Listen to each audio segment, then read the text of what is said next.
Las mónadas son las únicas sustancias verdaderas y las cosas materiales son sólo fenómenos, aunque bien fundados y conectados. De esto, Platón e incluso algunos académicos posteriores habían captado algunos indicios. Genócrates de Calcedonia fue un filósofo griego y líder de la Academia, la escuela fundada por Platón en el 387 a.C.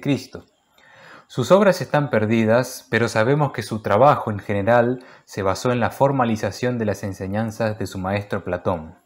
Fue uno de los viejos académicos más conocidos junto con Polemón y Espeusipo. Parece que Genócrates influyó bastante en el platonismo posterior. Le gustaban las divisiones en tres partes. Sostenía que el universo deriva de dos principios opuestos, la mónada y la díada. Habló de dioses, hombres y demonios, y fue un hombre de moderación y autocontrol. Genócrates provino de Calcedonia, una remota colonia que formó parte de la Liga Ateniense. Llegó a la Academia cerca del 370 a.C. Acompañó a Platón en uno de sus viajes a Sicilia. El tirano Dionisio amenazó a Platón con cortarle la cabeza, pero Genócrates dijo: «No antes de que corten la mía». Él era indiferente ante la autoridad y el lujo de los poderosos. Cuando Platón murió, Genócrates y Aristóteles partieron de Atenas por invitación del tirano Hermias de Atarneo.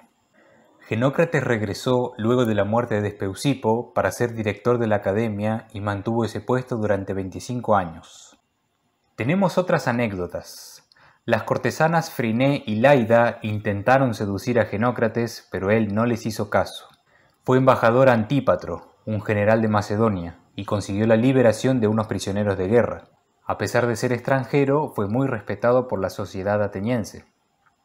Un pajarito se escondió en su capa al ser perseguido por un halcón, y Genócrates lo acarició y lo liberó más tarde, diciendo que no hay que traicionar al suplicante. Esto parece una historia de San Francisco de Asís. Los atenienses le permitieron excepcionalmente declarar sin hacer juramentos. Meditaba en silencio durante 1 hora todos los días y era una persona modesta y tranquila. Estos reportes evidencian su afinidad con el pitagoreanismo. Un aspirante quería estudiar en la academia, pero como no sabía nada de música, geometría o astronomía, Genócrates le dijo: «No me estás dando manijas para la filosofía». Estas tres disciplinas son importantes para su pensamiento y recordemos que en la puerta de la academia se dice que estaba escrito «no entrar sin saber geometría». Genócrates dijo: «No importa si entras en la casa de otro hombre con los pies o con los ojos, porque es igualmente malo mirar y entrar donde no se debe». Esto parece una enseñanza de Jesucristo. Una vez le preguntaron por qué no respondía ante las burlas y los chismes, y él contestó: «A veces me he arrepentido de haber dicho algo, pero nunca me arrepentí de permanecer en silencio». Diógenes Laercio le atribuye más de 70 libros y no sabemos casi nada de su contenido. Platón le recomendaba que sacrifique a las gracias, lo que indicaría que el estilo de escritura de Genócrates no era muy agradable. Él tuvo ideas propias, pero su objetivo principal era fomentar las doctrinas de Platón. Para reconstruir su pensamiento tenemos que recurrir a fuentes secundarias, como Aristóteles, quien muchas veces ni siquiera menciona su nombre. Sabemos algo más sobre su física y su metafísica, no tanto de su lógica y ética. Fue influido por el atomismo y el pitagorianismo y seguramente aceptó algunas críticas de Aristóteles. Sexto Empírico atribuye a Genócrates la gran división de las tres ramas de la filosofía: ética, física y lógica. Como viejo académico, probablemente estableció este orden de importancia en los estudios, mientras que los estoicos preferían lógica, ética y física. Esta distinción ya está implícita en Platón, pero Genócrates fue uno de los primeros en definirla, junto con los estoicos y los peripatéticos, y esto repercutió en toda la filosofía helenística posterior. Vayamos a la física de este filósofo. Aecio nos presenta un fragmento difícil de interpretar. Genócrates dice que la mónada y la díada son dioses. La mónada es masculino, tiene el rango de padre y gobernante de los cielos, y también es Zeus, impar y el intelecto, y es el dios principal. La díada es femenina, tiene el rol de madre de los dioses, gobierna el reino debajo de los cielos y es el alma del universo. La díada también tiene que ver con la multiplicidad y lo indefinido. Esto tiene un tono poético y pitagórico. Además, Genócrates cree que el número se genera por la mezcla de lo divisible y lo indivisible. Lo uno o la mónada es lo indivisible y la multiplicidad o la díada es lo divisible. De estos surge el número cuando lo uno se vincula a la pluralidad y le pone un límite a la infinidad. Otra fuente es un discípulo de San Agustín llamado Favonio Eulogio, quien anota: para Genócrates el número es intelecto y Dios, porque no hay nada más que lo que está sujeto al número. Esto debe ser una versión resumida de la doctrina de Genócrates. El intelecto divino, en forma de mónada, contiene en sí mismo al número. Ahora, el problema es que Aecio dice que para Genócrates la díada es el alma del universo, pero Plutarco tiene otra versión. El número no puede ser alma porque no tiene la capacidad de moverse ni de ser movido. Más bien, el alma surge de la mezcla entre la igualdad y la diferencia, que agregan al número movimiento y mutación.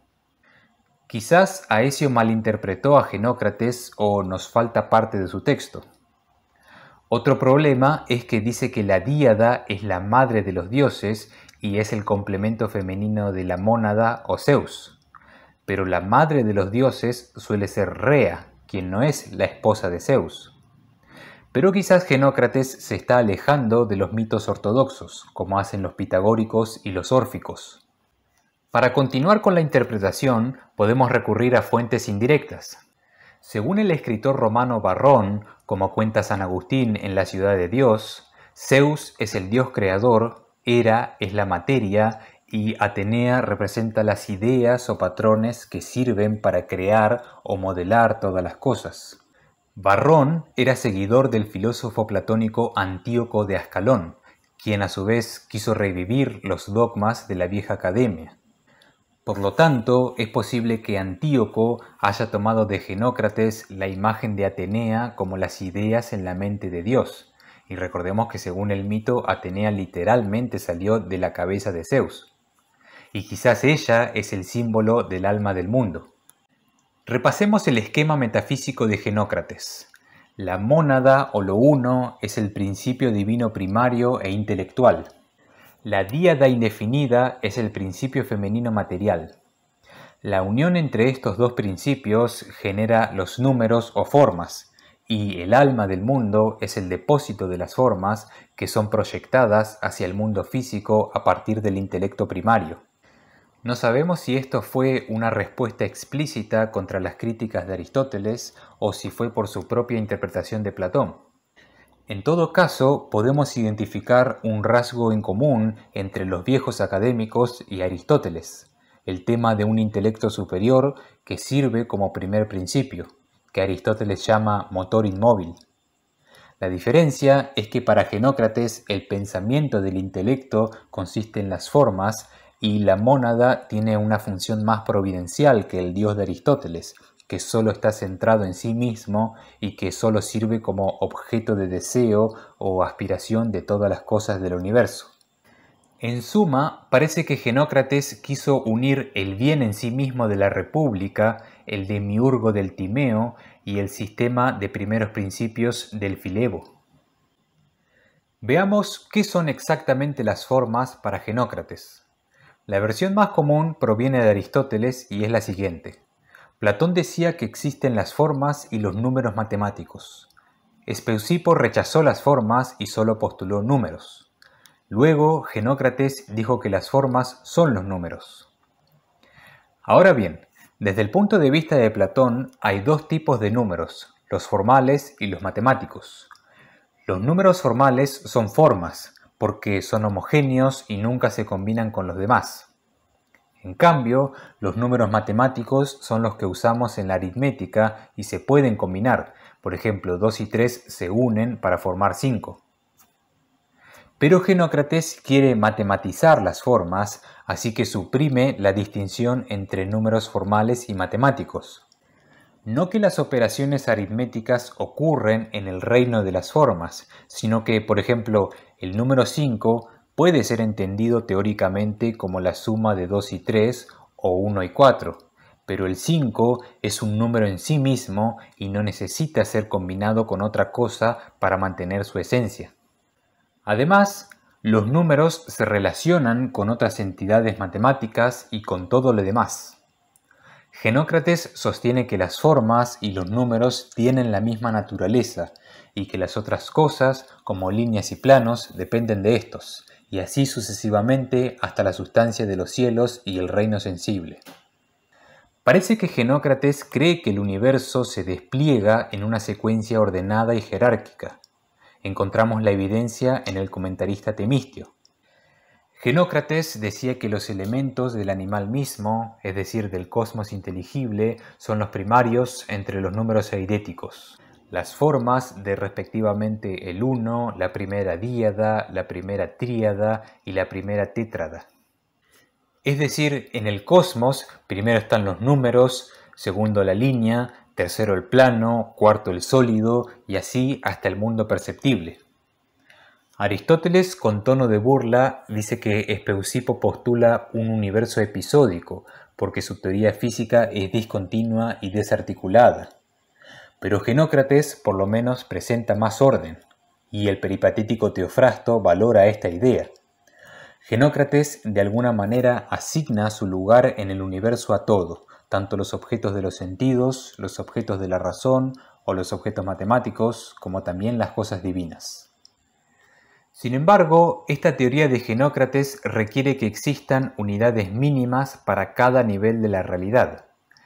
Es decir, la línea no está hecha de puntos, sino de líneas indivisibles, algo que Aristóteles no puede aceptar. En general, a Aristóteles no le gustaba que sus viejos compañeros de la academia introduzcan nociones místicas y pitagóricas en las disciplinas científicas. Pero conocemos parte de los argumentos de Genócrates en el tratado pseudo-aristotélico sobre las líneas indivisibles. Genócrates, al parecer, propone lo que sigue. Si existe una forma de la línea y la forma es primaria entre las entidades que tienen su mismo nombre, y si las partes son anteriores al todo por naturaleza, entonces la línea misma sería indivisible, y de la misma manera también el cuadrado y el triángulo y las demás figuras ideales. Y también el plano y el cuerpo no deben tener partes, de lo contrario habría cosas anteriores a estos. Obviamente hay que ser un platónico para admitir la existencia de la forma de la línea en primer lugar. La línea ideal no está hecha de nada y no puede ser dividida en partes más pequeñas. ¿Acaso podemos dividir una línea matemáticamente, pero nunca ontológicamente? Aristóteles diría lo mismo acerca de una sustancia como un hombre particular. Si cortamos a un hombre por la mitad, el resultado no son dos hombres. Pero lo raro es que un platónico haya estado dispuesto a sostener que las partes son anteriores al todo, y que, en consecuencia, la especie es anterior al género, como reporta Alejandro de Afrodisias. Esta postura acaso no está muy lejos de lo que plantea Aristóteles en su Física, o sea, que tenemos que partir de un concepto general y analizar sus partes constitutivas. Por otra parte, es posible que Genócrates haya reaccionado ante las paradojas de Zenón de Elea.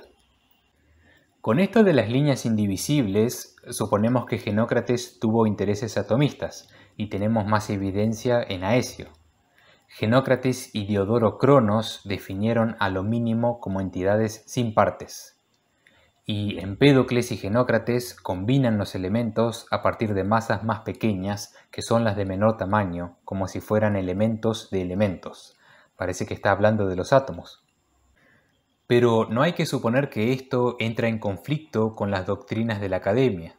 Recordemos que, dentro de todo, no era el atomismo de Demócrito lo que molestaba a Platón, sino el azar y la falta de propósito de su universo.